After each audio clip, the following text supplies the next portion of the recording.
आगामी होली को देखते हुए शांति और सौहार्द बनाने की अपील के साथ हसन अली प्रांतीय संगठन मंत्री उत्तर प्रदेश जल निगम नगरीय व ग्रामीण कर्मचारी यूनियन ने आपसी सौहार्द कायम रखते हुए होली मनाने की अपील की है। उन्होंने कहा कि यह पवित्र त्योहार बुराई पर अच्छाई की जीत का प्रतीक है। उन्होंने कहा आपसी सौहार्द को कायम रखते हुए आगे बढ़ने की जरूरत है, तभी ये देश उन्नति और तरक्की करेगा। उन्होंने कहा कि आज हमारे छोटे भाइयों और बच्चों को ये जानने की जरूरत है कि हम होली क्यों मनाते हैं, इसका क्या मकसद है। हसन अली ने होली का मकसद और होली क्यों मनाई जाती है ये भी बताया और कहा कि यह पवित्र त्योहार है, इसको हम सबको मिलजुल कर मानना चाहिए, यही मेरे देश की खूबसूरती है। आइए सुन लेते हैं हसन अली ने मीडिया से बात करते हुए होली के शुभ अवसर पर क्या संदेश दिया है।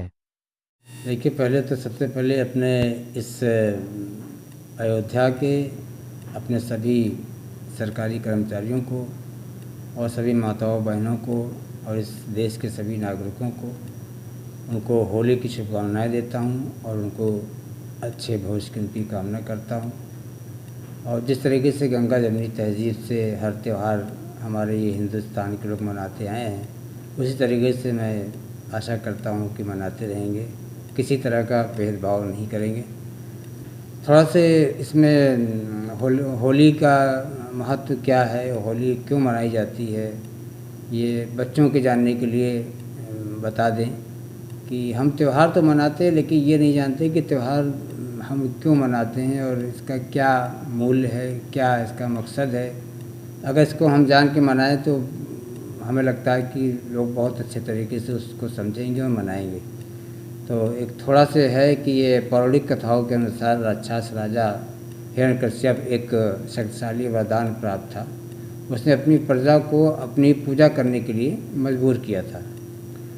उसका बेटा प्रहलाद भगवान विष्णु की भक्ति में लगा रहा, जिससे उसके पिता नाराज़ हो गए क्योंकि वो उसकी भक्ति नहीं करता था। उसे मारने के लिए हिरण्यकश्यप को अपनी बहन को होलिका में बुलाया, उसका नाम होलिका था, जिसके पास आग रोकने की शाल थी, यानी आग रोकने की शाल जो दुशाला होता है शाल थी। और उसने जो है उस दिव्य शाल को उसकी चिता पर लेकर के जब उसको आग लगाई गई, होलिका स्थानांतरित किया गया, तो वो शाल वो लेकर के जब उसके ऊपर बैठी तो वो शाल स्थानांतरित हो गई, यानी हवा में वो हो गई। और जब वो हवा में स्थानांतरित हो गई तो होलिका की आग की लपटें जो थी वो जलकर भस्म हो गई। और इसी का मकसद है कि जो एक बुराई पर अच्छाई का पर्व लोग कहते हैं कि एक बुराई पे अच्छाई का जो प्रतीक है वो यही माना जाता है, ये एक बुराई पे अच्छाई का प्रतीक हुआ। और हिंदू होलिका के पुतले जलाते हैं, इस विजय का प्रतीक है। इसलिए समृद्धि कामना करता और एक नई शुरुआत की, जो एक हम नई शुरुआत करते हैं उस डर को ये दूर करता है। तो हमें ये लेना चाहिए कि जो भक्ति में आपको रोके तो वो बुराई है। उस बुराई पर किसी ने अगर इस तरह से उसने वो किया और वो शाल भस्म हो गई तो ये बुराई पर अच्छाई का प्रतीक है। कहने का मकसद मेरा ये।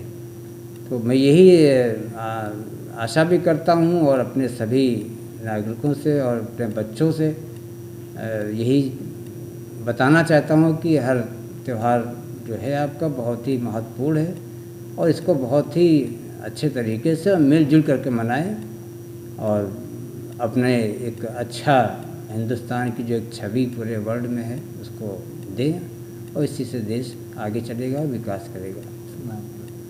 मेरा नाम हसन अली है, मैं प्रांतीय संगठन मंत्री उत्तर प्रदेश जल निगम नगरीय एवं ग्रामीण कर्मचारी यूनियन का सेवक।